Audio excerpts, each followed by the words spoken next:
এবার সালাম ভাইকে নিয়ে মুখ খুললো তারা, যে কারণে তালিমের সাথে পালিয়ে গিয়েছিল সেটা তুলে ধরলো তারা। আজকে আমরা গিয়েছিলাম তারা এবং তালিমের বাসায়। আপনারা ইতিমধ্যে আমার চ্যানেলে একটা ভিডিওতে দেখেছেন আমরা তারা এবং তালিমের বাসায় গিয়ে তাদেরকে নিয়ে একটা ভিডিও করেছি।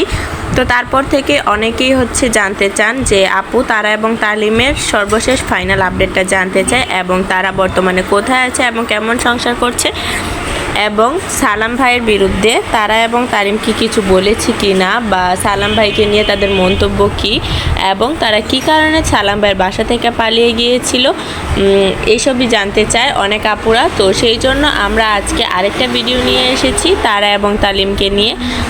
আর তারা এবং তালিমের সেই ভিডিওটা যদি আপনারা না দেখে থাকেন আমার চ্যানেলে, তাহলে অবশ্যই দেখে নেবেন। তারা এবং তালিমকে নিয়ে আমার চ্যানেলে একটা ভিডিও আছে, তারা এবং তালিম যখন পালিয়ে যায় তারপরের ভিডিও। তাদের বাসায় আমরা গিয়েছিলাম আর গিয়ে ভিডিওটা করেছিলাম এবং তাদের সাক্ষাৎকার নিয়েছিলাম।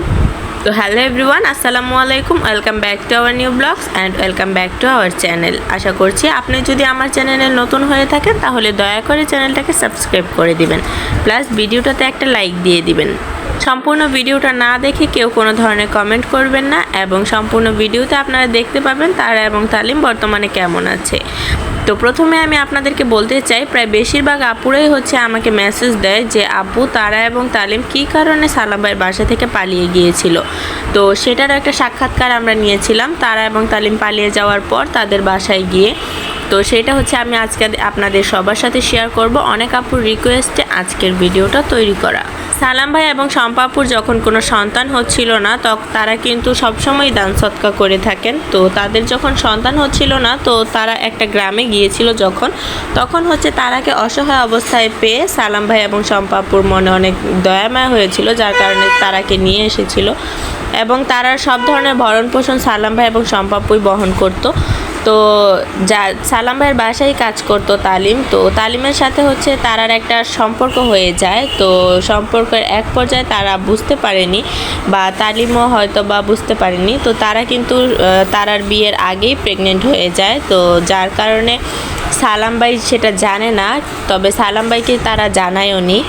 আর যার কারণে তালিম এবং তারা খুব বেশি তাড়াহুড়ো করে পালিয়ে যায় এবং পালিয়ে গিয়ে তারা বিয়েটা করে ফেলে। আর সেটা সালাম ভাই জানতে পারে পরবর্তীতে, এবং সালাম ভাই এটা লাইভে এসেও বলেছে একটা ভিডিওতে। আর এই কারণেই মূলত তারা এবং তালিম পালিয়ে গিয়ে বিয়ে করে, আর সালাম ভাইকে না জানিয়ে। তো আশা করছি আপনারা বুঝতে পেরেছেন সম্পূর্ণ বিষয়টা। আর আমার এই চ্যানেল থেকে কিন্তু খুব শীঘ্রই তারা এবং তালিমকে নিয়ে লাইভ করব একটা ভিডিওতে, কারণ ঈদ চলে গিয়েছে। ঈদের পর আবার আমরা যাব, আর আমরা একটু ফ্রি হয়ে যাব। আল্লাহ হাফেজ।